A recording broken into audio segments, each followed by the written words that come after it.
types of literary criticism. So the first type is legislative criticism, where in fact critics were the ones who taught writers how to write better.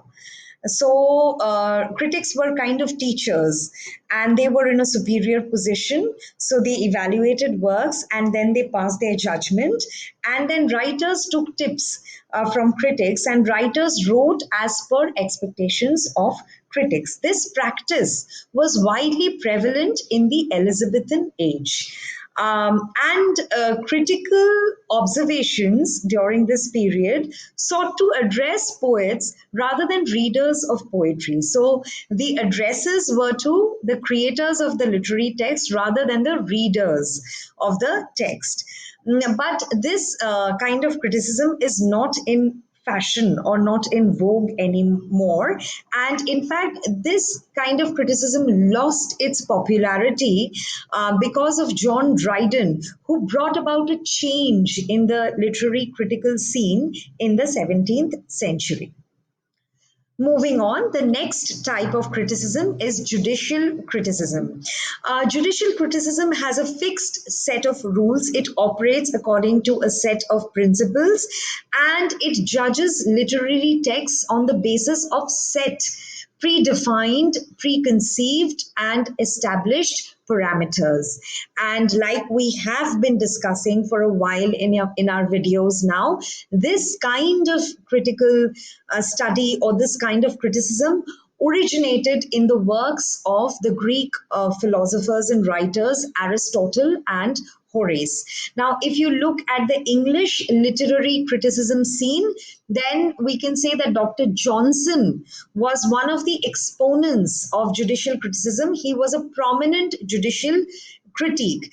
Now, what happens when one adopts this kind of a critical approach is that one has to strictly assess a work as per set parameters. So there is no room for individuality and uniqueness in a work. The critic can't really acknowledge the writer's sense of individuality or what unique elements the writer brings to the work, because all the critic is looking for is whether the writer's work meets certain set expectations. And another obviously shortcoming of this is that there is a high a more than necessary importance given to adherence to classical rules. So this is a very classical and a rigid kind of literary criticism. The third kind is theoretical criticism, which deals with literary aesthetics.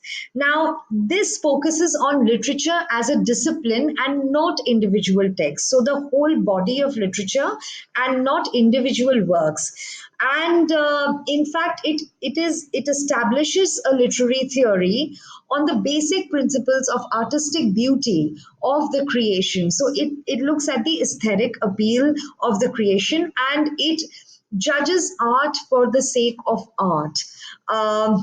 In fact, it caught up in the 18th century England as the theory of beauty, and it was part of elite drawing room discussions. And it gained popularity and it gained visibility through the critical essays of certain writers and critics of the age. For example, Addison's essays on imagination, Burke's The Sublime and the Beautiful, and Sir Joshua Reynolds' discourses. So these were the works that gave it a lot of publicity and popularity.